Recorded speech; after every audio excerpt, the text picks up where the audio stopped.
by giving out this pardon automatically makes me think that they're guilty. They're obviously guilty of something. Have you ever watched videos? Have you ever watched them, you and Nick, with where they cut off the heads of people? Like, they show all that gruesome stuff. Like, they're barbaric. Yeah. Barbaric. This changing the Gulf of Mexico to the Gulf of America. And he just said we're taking back the Panama Canal because it belongs to Panama. How do you do that, Matthew? What's going on, you guys? Welcome to another episode of the Millennials Choice show. I'm your host, Matthew 𝐿𝐵𝐿𝐵𝐿, and I'm here with Mrs. 305. She's back from her vacation, her Florida vacation. Maryanne, welcome to the show. Thanks for having me, Matthew. Of course. I mean, it wouldn't be the same without you, Maryanne. She comes Glad back I'm here. Comes back to minus 30 degrees weather. I'm missing the Florida sun right now. You have a tan. I can tell. I've been working on it. Yeah? Yeah, spending a lot of time at the beach is fantastic. It's hard when you're really pale to get a tan, right? A little, but you know what? Put on the sunblock. It's good. Awesome. Well, we've got some major headlines, lots of news, lots going on this week. Trump is the 47th president of the United States of America. How amazing is that? I mean, we have yet to find out, but he made some really big splashes in his remarks, in his speech, his opening remarks. I'm just going to fire off a few of them. National emergency at the southern border, ending the practice of catch and release, which is huge. I never understood why they even had that.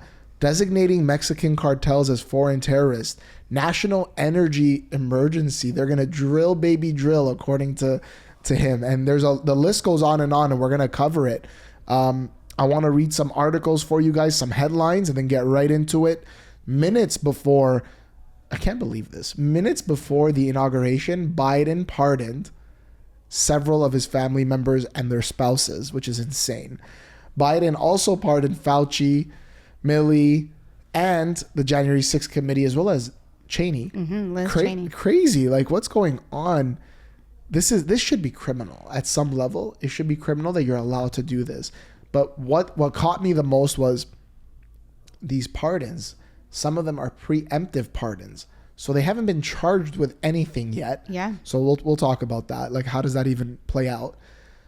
Chrystia Freeland, for those of you who remember, just an hour or so before they were going to talk to us about the budget and the deficit and things like that, she resigned as the minister, and her and Trudeau had a major fallout. And now we know that Trudeau will be stepping down once the Liberal Party picks a new leader, and Freeland is pitching herself. So I want to hear your thoughts on that, because she's a woman. Maybe it's one of the first female prime ministers, right? So maybe you're rooting for her. I want to find out. TikTok has been banned officially, but now based on Trump's comments, they're starting to restore. They're starting to restore their service for certain U.S. users at the moment. We'll see how that plays out. And brace yourselves, Americans.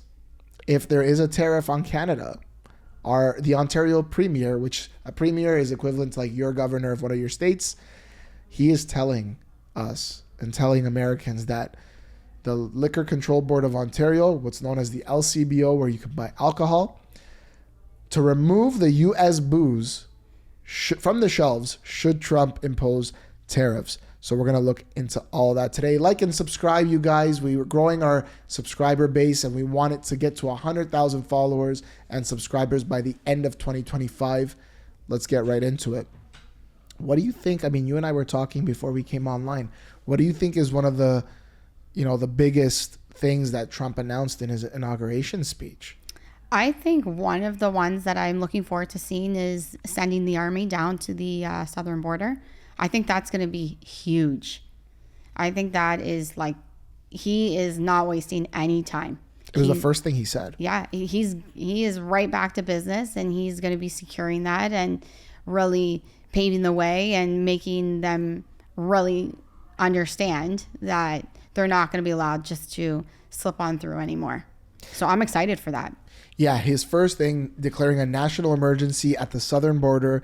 He's also going to be sending troops there, which is, you're saying, is a big deal. Huge. And the practice of catch and release, he said.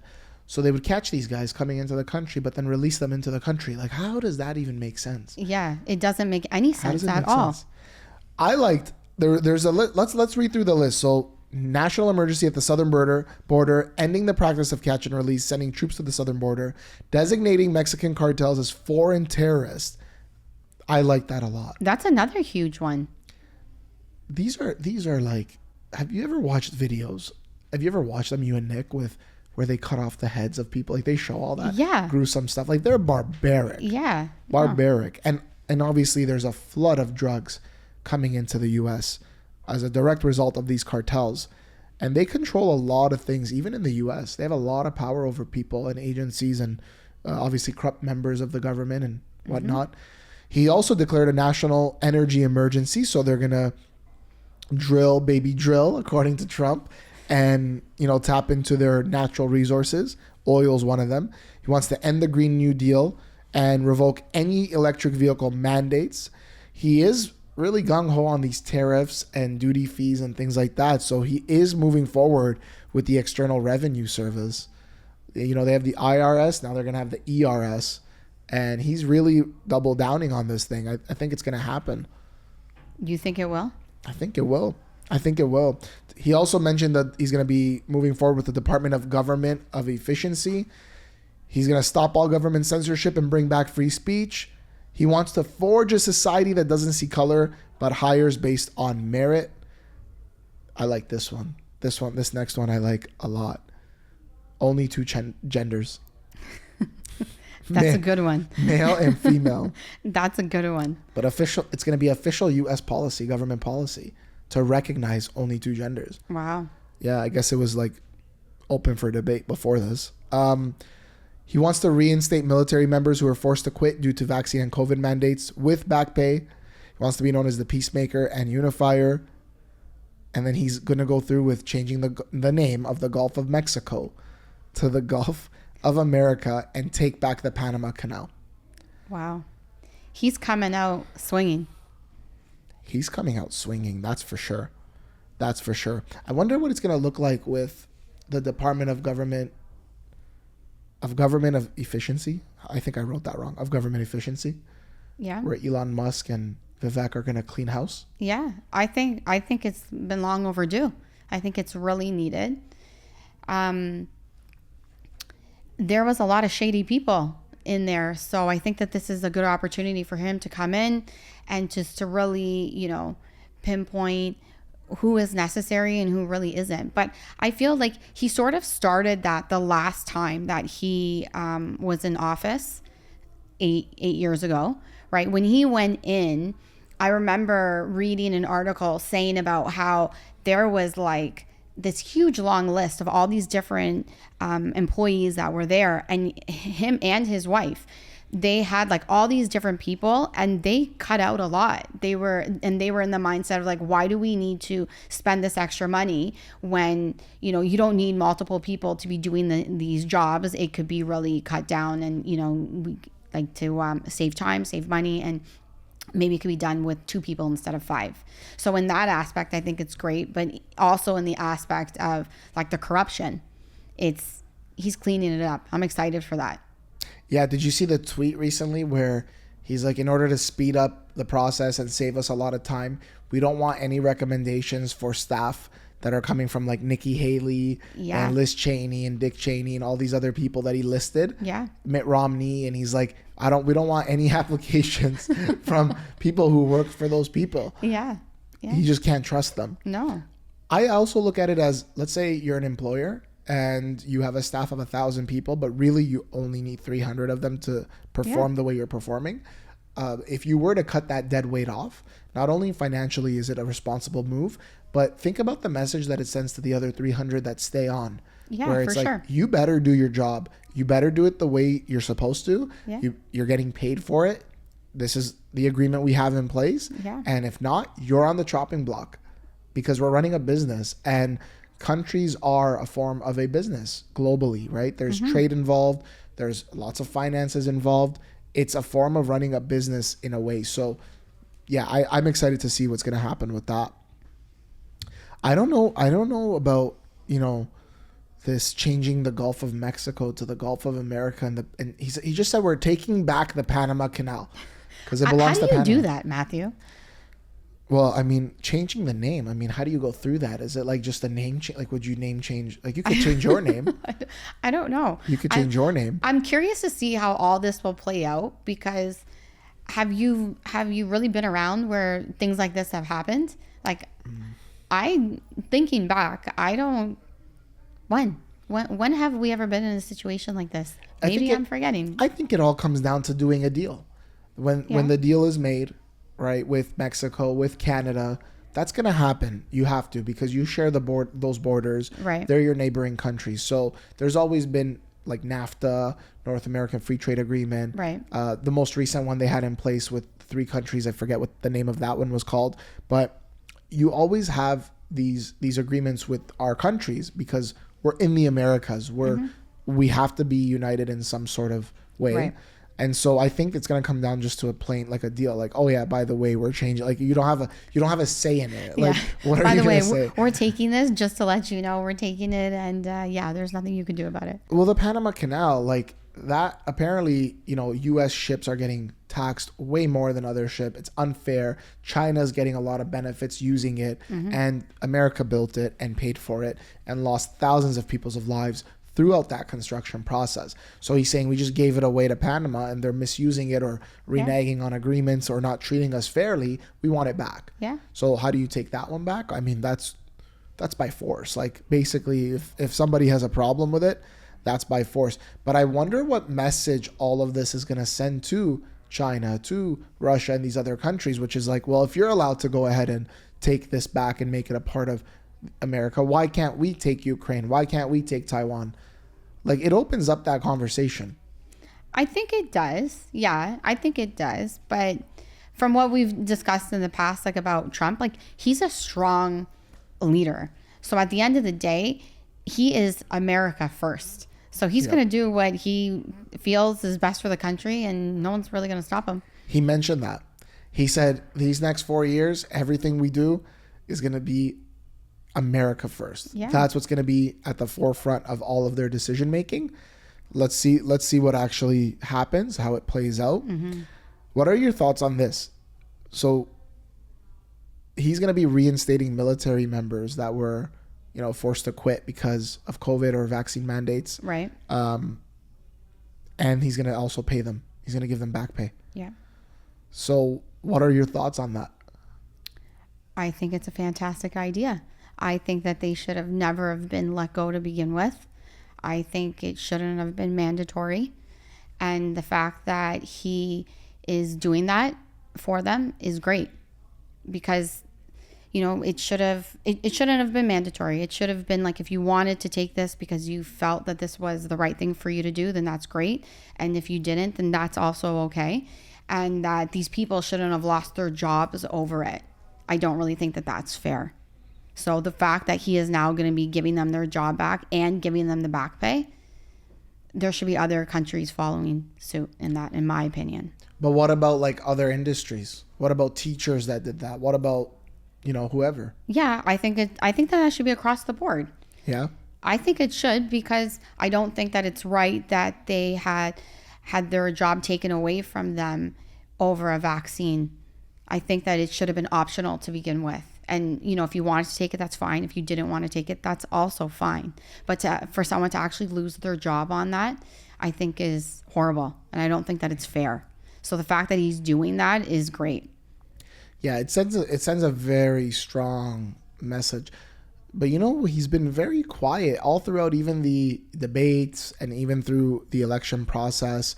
And then even now, he was a big proponent of the vaccine.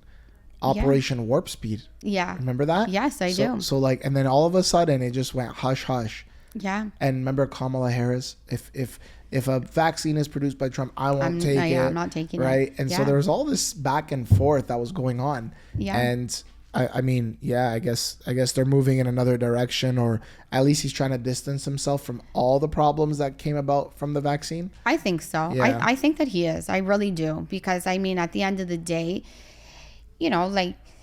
at that time, who would have thought that he would have been faced with this along with everybody else, right? Like he wasn't going into the presidency thinking that, hey, I'm going to be dealing with this. No one was, right? Yeah. So he's trying to navigate it like everybody else to the best of their ability. So I don't blame him for wanting to sort of veer away from that like everyone else is. He wants to end the Green New Deal. Yes. Revoke electric vehicle mandates, which is interesting because Elon Musk is on his team, and that's such a big part of Elon Musk's business. But, you know, I think he's going to be focused in other areas. And I think I've heard Elon Musk say before where it's nice to give people the option. It's good to have both options. I think he's starting to play ball there. Yeah, I agree with that. But I think you have to have both options. I was speaking to somebody just over the weekend, and he was driving an electric Volvo. And, you know, I pull up with my car, right? And he's like, oh, I don't even know why they make gas vehicles anymore. That's what he said to me. Wow. There are people gung-ho on this battery stuff, electric stuff. Matthew, you know, it's a wild topic, because I will say this. So as you mentioned earlier, I was vacationing in Florida with my family. And while we were there, we were driving down and we saw a truck. I can't remember what truck it was, to be honest with you, but it was an electric truck. But this truck had Quebec plates. So I thought to myself, and my husband and I were talking, how long did it take this guy to drive this electric truck from Quebec to Florida? Like, this must have taken him days. Well, from Quebec, are you going to be going the same way that you went from Ontario? You're going to head west and then south? Yeah, I'm assuming you're heading south. So it's taking you, like from Ontario, it's taking you, I don't know, depending on where you are, you're 20 plus hours, depending on where you are. So imagine driving through Quebec and then you're driving down to Florida. Like, it's taking you even longer. Do we know about these? Because he was, when this gentleman over the weekend was leaving and he was with his girlfriend, she met up with us after, and she has her car, which is a gas car. Right. And he's like, meet me at the charging station. I'm going to leave my car there overnight. And I said, you're allowed to leave your car there overnight? He's like, yeah. And I'm like, okay, but I guess it took a few hours for it to charge. Yeah. But then there's fast chargers too, correct, that you pay for? I believe so. But even still, Matthew, like, it only takes you so far. Like, I've heard that some cars get charged in 20 minutes, right? They get charged the full thing, no? In 20 minutes. I don't know. I'm not sure if it charges full throttle in 20 minutes, but the point that I'm making is that even if it is a fast charge, you're constantly stopping to charge. Yeah. For these long distances. Maybe if you're around the city, like, fine. But on long distance family road trips, I couldn't handle it. Going to Florida, you couldn't handle it? No, not at all. What about you? I don't know. I'm not a fan of it. I like feeling the car, I like hearing the car. You know, I tried the bless you, Carson. I tried the Mustang, the electric Mustang. Oh, yeah. How did you like that? It's like you're driving on a cloud. Like, you don't feel anything. No, you don't. Super fast. Don't get me wrong, but just you don't feel anything. Don't you want to feel the power? I just want to feel it. Like, I just want to feel it in my hands. I want to feel it under my feet, like a man, like a man's man. You know what I mean? The way my daddy used to do it. Oh my gosh. Moving on from this, so just minutes before the inauguration, Joseph Biden, the 46th president of the United States of America, pardons his family members. And I'm just going to go through their names. So this is what the NBC News article read. Biden pardons family members minutes before Trump sworn in. Minutes before his term is set to end, Biden announced that he was pardoning several members of his family, including his brother, James. My son's name is James. I love that name. James Biden. Sister-in-law, Sarah. My wife's name is Sarah. Sarah Biden. Sister Valerie Biden Owens. Brother-in-law, John T. Owens. And brother, Francis Biden. They haven't been charged with anything. Yet. And just prior to that, prior to the inauguration, he also pardoned Fauci, Milley, the January 6th committee, and Liz Cheney and her father, Dick Cheney. These were preemptive pardons. Nobody was charged. Okay, so just to be clear, so when you do that, So now in the future, even though they weren't charged anything, but if they were to try to be charged, and then they can't be, correct? Am I understanding this correctly? It's a great question. And when I was reading into it, this is the problem. This has never been seen in history before, where someone's been given a preemptive pardon and then someone comes in and actually then proceeds to like charging them with something. Trying to charge them. Yeah, we haven't seen that play out yet.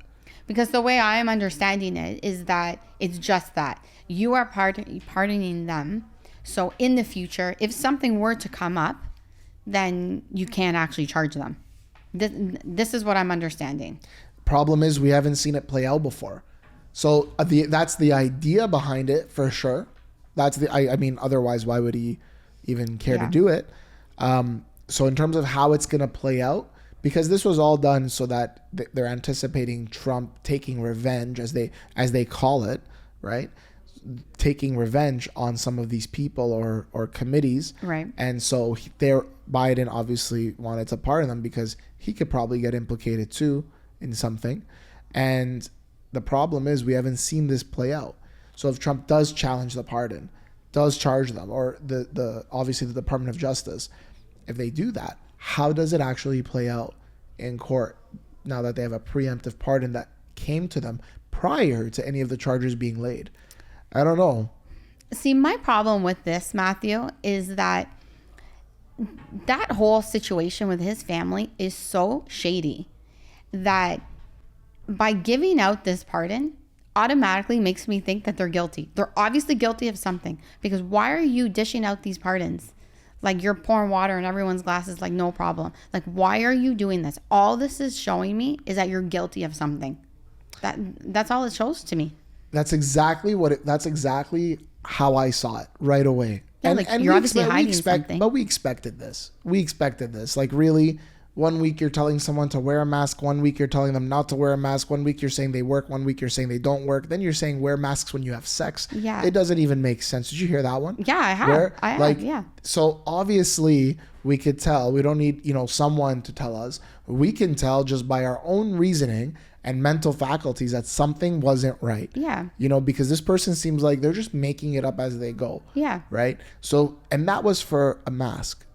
I could only imagine for things more serious, like a vaccine or like social distancing, which had some real effects on people and society. I mean, I don't know how it is in Florida when you were there, but especially because it's warm weather now. But in Canada, in Ontario, we see people wearing masks all the time, even in cars by themselves. Yeah. Yeah. So unfortunately, it's sad to say they've been traumatized. Yeah. They've been traumatized. And they're scared. Here's the irony. Not to jump into another topic, but the fires in California, they've come out and said, do not wear those cloth masks because they do not protect against particles and dust and things like that. Yeah. So now it's not okay for these fires, but in that particular case, it was okay. It doesn't make sense. It doesn't make sense. So all I'm getting from this is that clearly there's grounds for you to get indicted, charged, and then indicted. And clearly there's grounds for you to go to jail. And so we're just going to go ahead and put this there as another roadblock so that if somebody does try to charge you or indict you, well, there's a roadblock in their way, which is a presidential pardon. Yeah. And now you're getting into a whole legal case of challenging the presidential pardon and how that works. Yeah. I don't know. It'll be interesting to see. Especially in Fauci, for example, in his particular case, there's been like leaked audio and video of him talking about, the ways of trying to control people, in the sense of like putting these mandates and slowly and like pushing the bar along to implement these mandates and get people to do what he wanted them to do. So like there's video leaks of that. So now you're pardoning him and you're basically, clearing him of all of that. When I thought that this was about, protecting everybody and making sure that everybody stays safe. And now like in a flip conversation, you were talking about getting people to do what you wanted them to do. And I agree with you. And I don't think we're talking about, okay, let's say you and I are running the country and all of a sudden we have this pandemic on our hands. Nobody knows what to do. All we know is like what we've heard and read in the news Yeah. For the Spanish flu, for example. Right. But we don't know exactly how to handle this. It hasn't happened in our lifetime. Okay, I don't think we're talking about, and for our audience, that you put all these measures in place. Some worked, some didn't. Now you should be penalized for the ones that didn't. But if you genuinely and honestly were trying to do it the right way and there was no blueprint to follow, that's not what we're talking about. Yeah. And that's not what these pardons are for. Yeah. That's not what these pardons are for. We're talking about criminal activity. Like someone that, for example, if gain of function research, which is the whole thing behind COVID, if gain and function research was proven to be true and that there was a leak in a lab somewhere and you were told to stop this by the government, you were told stop doing this, it's dangerous, you were advised, you kept it going and used taxpayer dollars to fund this, and you clearly caused it to happen in a way, right? Yeah. Then yes, I think you should be held accountable for that. Absolutely. That's just common sense. Absolutely. I agree. Biden made a statement on these pardons. He said that the issuance of these pardons should not be mistaken as an acknowledgement that any individual is engaged in any wrongdoing, nor should acceptance be misconstrued as an admission of guilt for any offense. Our nation owes these public servants a debt of gratitude for their tireless commitment to our country. So then why would you pardon them or have to give them a preemptive pardon? You can't just base that off the excuse of Trump is going to come in and enact revenge. That's just the political rhetoric that, one side's using over the other. Right. What do you think about what he said, what the 46th president said? I think it's the same what I said before. I think that my only thought, he could say whatever he wants to say, that he not doing it, like no one's guilty. But I think the reality is that that's exactly what people think. That's what I thought. You're pardoning these people. They're obviously guilty of something. So it's like, if they did nothing wrong, then you shouldn't be concerned. No one should be concerned. But he did. The CTV News article continues and says, it's customary for a president to grant clemency at the end of his term, but those acts of mercy are usually offered to Americans who have been convicted of crimes. Yeah. Trump told NBC the pardons were disgraceful. Yeah, I agree. I agree. So he pardoned his son, who was actually, charged. Oh, yeah. He pardons his family members, which God knows what. Like, we didn't dive deep into this. And he's pardoned all these people now. Insane. Insane that you could get away with this. Any final thoughts on the pardons? I think I said everything I needed to say. It sounded like you did. You were a little bit angry, and that's okay. Jumping on regarding tariffs. So, Trump did mention in his speech that he is going to be going forward with the External Revenue Service to collect on tariffs, to collect on duties. And he's like, you're going to watch the Treasury just build up and we're going to be making so much money, so much money. And I love it. I love hearing that rhetoric. Unfortunately for us, we're in Canada. So Canada might be slapped with a tariff. But this was a big topic of conversation. Was he going to do this on his first day? And it seems to be that Trump's not going to be imposing any tariffs on Canada or other countries like China right away. The CBC News article says, President to direct U.S. agencies to study trade deficits, but he's not going to go through with tariffs yet. I think that's very wise. Yeah, I thought that was a smart move. I think it's very wise. I think you need to understand how, this is his last 4 years. And he already imposed tariffs on Canada in his first presidency. And then, we fought back a little bit, put our own tariffs on Harley Davidson's, whiskey, things like Jack Daniels, things like that, playing cards, things that Americans export to us. And it didn't look favorable for his party at the time, his presidency at the time. So they revoked the tariffs on steel and aluminum. That's what they had them on. Yes. Remember, that was causing a big problem here for housing prices too. Yes. So, I think he's going to go through with it, but in a very smart way, in a very wise way. And I think just the threat of a tariff has done so much already. Yeah, I agree with that. I think that he's not just going to go in there and just, start saying whatever he wants to say. I think that what he said was wise. Like, he's putting a team together to study it, to really figure it out, and then let the negotiations and let the talks start. And we'll see how everything falls. But we need to make sure that as Canada, we need to be ready. Our government should be ready to push back and needs to be prepared to argue that. Yeah, we love America. Like, I mean, we practically consider ourselves as like their little brother type of thing, and nobody wants this. It's politics. It's economics as well. But a tariff war, like, nobody wants this. No one wants this. Nobody wants it. We definitely don't want it.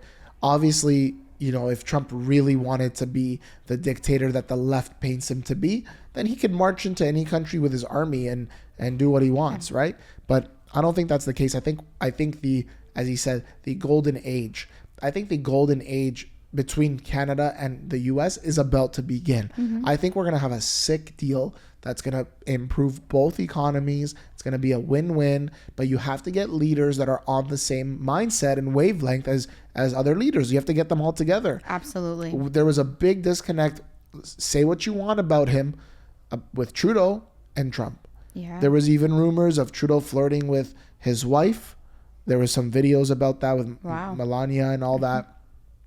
And it's like, as a man, like, nobody likes that. No. And if you're Trump and obviously you're Trump, you have that position, you're not going to like that at all. Trudeau has not been shy to speak out against Trump, to, even make comments like the last presidential election and the victory for Trump was actually a setback for women's rights. We cover that in one of our videos. Yes. Those are not things to say. Like, this isn't high school. Yeah. This isn't drama class. And you are not to, engage in this way. Like, especially with somebody like Trump. Like, you need to know the position that you're in. Absolutely. And you're not in that power position. Like, unfortunately, you're just not. No. Nobody is. No. Unless you're the president of the United States. So I think we're going to have a really, really good 4 years. I think it's going to be combined with a little bit of chaos, a little bit of uncertainty. There's going to be groups from both sides, and especially the left, that are really going to try to take down Trump, that are really going to try to make these 4 years hard for him. It's not just going to be, him coming in and doing whatever he wants. I think there's going to be more protests. I think there's going to be more natural disasters going on and all kinds of things that happen. That's just my personal take on it. Any last thoughts about tariffs, Maryanne? Let's see what happens, Matthew. I'm curious. I'm excited, and I'm curious to see, because I think that this will be the next, I feel like the next 6 months will be really interesting to see how all of that plays out. Because whatever he does, I don't think that he's going to be waiting very long to start these negotiations. I think it's going to be sooner than later. I agree with you. And because remember, 4 years, it's a really short time. Yeah, it's not really it's not time. That long. No. Like, when you're at this scale, it's really not. Yeah, and especially when you have kids. When you have kids, like, he's already he's been legacy planning for how long? Yeah. He needs to set it up in a certain way, right? So okay, moving on. This still kind of has to do with what we're talking about, but in terms of the negotiation side of things, right. Freeland, okay, pitches herself as tested. This is the headline, okay, from CBC News. For those of you guys watching this, you don't know what CBC News is. It's equivalent to your CNN, okay? Just putting it out there. Freeland pitches herself as tested Trump negotiator as protesters disrupt liberal leadership launch. Former finance minister tells supporters she's always put country first. That's how it reads. Former Finance Minister Chrystia Freeland laid out her case on Sunday to replace Prime Minister Justin Trudeau and take on U.S. President-elect Donald Trump. So this article is a day old. Positioning herself as a battle-tested leader with the scars to prove it. Okay. What are you talking about? But the funny thing is, her campaign launch message, this was her launch of her campaign, was repeatedly drowned out by pro-Palestinian protesters in the crowd who shouted down Freeland with calls of genocide supporter and loud banging. At least a dozen hecklers were removed from her launch campaign. Wow. But back to this point. What are you talking about? When have you negotiated with Trump and been successful? This is news to me. The last 4 years has been Biden in presidency. When did you? Okay, 4 years prior, their government was in power for 9 years. Justin Trudeau's government. Yes. Fair enough. But the 4 years when Trump was in, what did you negotiate with him? This is news to me. What did you negotiate with him? And she wasn't even the Minister of Finance back then. What was she? She was the Deputy Prime Minister. Yeah. Oh my gosh, she's had more roles than Fruit Roll-Ups. This lady here, she was the Deputy Prime Minister at one point, and then she was the minister. What was she the minister of again before they moved her? Remember when Trudeau shuffled his cabinet? Yes, yeah, I remember, but I don't even know. That's how. I'm not a bad guy. Like, I'm not a rude guy or anything. I could be condescending sometimes, and I have a way of saying things, but like, no offense, you're not fit for the job. No, enough not is at all. enough. Enough is Leave, enough. go write a book, go get speaking engagements, go to all these universities and speak there. But Yeah. nobody wants you to run the country. Period. No. Period. If you can't get along with people that were in your party, with the guy who put you in power, who put you in that position when you were just a journalist before all of this, you were just a journalist, and puts you in power, and you get shuffled around, and then you can't see eye to eye. And then as the Minister of Finance, your deficit, imagine this was your house, your household. Your deficit was supposed to be $40 billion. It turns out to be $62 billion. And on that day, you're supposed to announce that. The day you're supposed to announce that, not only is it a rescheduled date, so they rescheduled that date. Now the new date you're supposed to announce that, a couple hours before, you resign as the Minister of Finance. You can't even own up to that. You blow past the deficit, the budget. You go past 40 billion, you go to 62 billion, and when in fact it's probably 70 billion or more. And now you feel that you're fit to become the Prime Minister and run the country? In what world? You want to know what kills me in all of this, Matthew? Is that, like, her team around her, like, do they not know? Like, do they not tell her, like, that people aren't that crazy about her? Like, they must tell her. So in my mind, I'm thinking to myself, why is she even running? Does she not see the writing on the wall?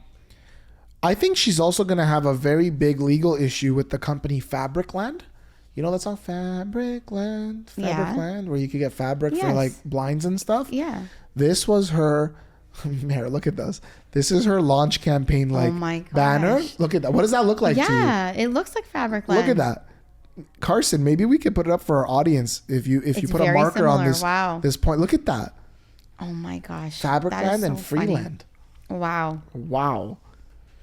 I don't know who's around her. I don't know if they listen well. I don't know if they take advice from people better from them. Obviously, I think she sees an opportunity here, maybe one of the only opportunities where she could get her name down as Prime Minister before an election, which to me, again, Maryanne, that boggles my mind too. 9 years Canada's had a Prime Minister that Canadians voted for 9 years ago, right? Mm-hmm. He is not very popular at the present time. He decides to resign once the Liberal Party of Canada finds a replacement for him. And guess what? There's no election called. So now they're going to put somebody in, whether it's Freeland, whether it's Carney, whether it's whoever the heck it is, on March 9th, by the way. This is a date to watch. They've decided it's March 9th. They have actually decided March 9th? March 9th. So now they're going to put somebody in, and then that person is Prime Minister until there's an election. Canadians didn't vote for this person. The second I think a Prime Minister that's been voted in says, I'm stepping down, I'm resigning, there should be an election. 100%. Right away. Yeah. We didn't vote for whoever it is, whether it's Freeland. And I don't know Freeland personally. Freeland might be a great lady personally. I'm not saying anything personal. I'm saying it politically. As a Prime Minister, we don't want you. Yeah. Majority of Canadians do not want you. No. They don't want Carney either. No. You know what Carney did at one of his media days? Three accredited members of journalists of Canadian media asked him some hard questions in one of his conferences, and he kicked them out. He got armed officers to kick them out. Are you serious? Of the press conference. Wow. The 3 accredited journalists. Where's the free speech? Where's the free? We might get arrested right now. Where's the free speech in all of this? Right? Wow. These are not people that I'm confident in running our country the way that it should be run. Mm-hmm. And these are definitely not people who are going to see eye to eye with Trump. No, that's not happening. Yeah. And they're definitely not people that will be putting Canada first. No, not at all. Absolutely Yeah, not. okay. We're lucky if they put Canada last. Never mind Canada first. Canada last. It didn't even sound right. Former finance minister, I'm reading word for word. Former finance minister tells supporters she's always put country first. That doesn't even sound, put country first. What does that even? No. Put country first. That doesn't even make sense to me. But let's see what happens, Matthew. I'm livid about this though. Like we don't want more of this. No, we don't. We don't want more of this. I'm actually dying at the fact that on March 9th, then this new person that comes in, whoever it is, they automatically become the prime minister. You could put your name down. I'm actually dying at that because how is that letting the Canadian voices, like, letting the people decide? Yeah. It's Sorry, not. I lost my words there for a second. No, it's okay. We get what you're saying. How? Yeah. It just boggles my mind. It's not right at all. It's not. And that's what I meant. Like, as soon as even a president, if a president decided, hey, I'm resigning from this, the good thing is you have your vice president there. So you voted for the president and the vice president, because that happens. They announce who the vice president is prior to the election results. Right. So the vice president could step up. I get that. Mm-hmm. But in Canada, you're prime minister. We don't have a vice prime minister. We have a deputy prime minister. They don't do anything. They're not at all involved. The second the prime minister announces their intention to resign, right, an election should be called. Yeah. Canadians should vote on the matter. I agree. It should be. The So, Canadian voices need to be heard. well, we'll see. We'll see what happens. TikTok got banned. I'm on TikTok. I'm not really on TikTok. I don't really care. Yeah. But it's a big platform. It got banned. But now, based on Trump's comments, we'll see what happens. TikTok is already beginning, this NBC News article reads, TikTok is already beginning to restore service for U.S. users after Trump's comments. The company said TikTok was coming back online in the U.S. after President-elect Donald Trump provided assurances to its service providers.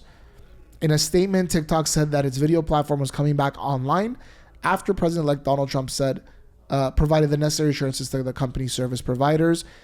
In agreement with our service providers, TikTok is in the process of restoring service. We thank President Trump for providing the necessary clarity and assurance to our service providers that they will face no penalties providing TikTok to over 170 million Americans and allowing over 7 million small businesses to thrive. I mean, unless they know something we don't know about this app and about China and about spying and things like that, like I don't see what this big deal is about this app. I don't either, to be honest with you. I'm not really a big TikTok user. I hardly ever go on TikTok. But It's I know after your generation. It's after your time. Okay, Matthew. But I do notice that there are some people on Instagram that I follow that have a huge following on TikTok. Yeah. It's like way more than what's actually on Instagram. So I feel the same. I don't know exactly. So I don't want to comment too much on it because I don't know the ins and the outs. I don't feel like I know enough to really give my honest opinion on, TikTok and the thoughts on that. But on the outside, just sort of looking in, I don't understand what the big deal is. For me personally, what I think is a concern is if, number one, there are potential threats to having it on there from other governments, foreign governments, and there's foreign interference and things like that. If there is any kind of inclination of that, then it needs to be. It's like it's almost like a WeChat, right? Support. So like in China, they don't really use like WhatsApp almost. They might be starting to use it now, but they used to use WeChat. Okay. So like other countries will have their own apps that they use and communicate with on a day-to-day basis. We see what we have. We know what we have, but some countries don't have certain apps that we do. They have different versions of them. Right. So if it's an app that's designed for a specific country that is kind of infiltrated our society and there are potentials for threats, then yeah, I don't think it should be allowed to operate. But on another side of that, like for example, TikTok has many business owners on there, lots of people that contribute to the economy.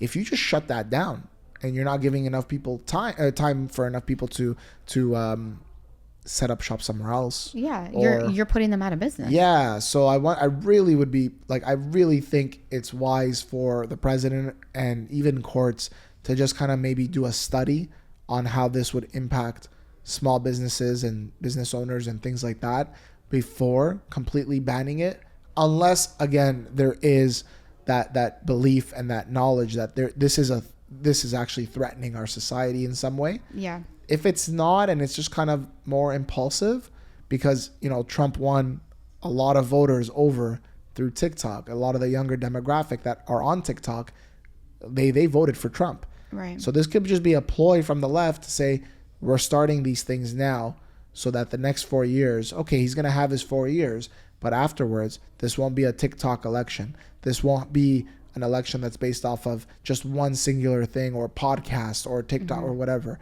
Could be one of those. Not sure.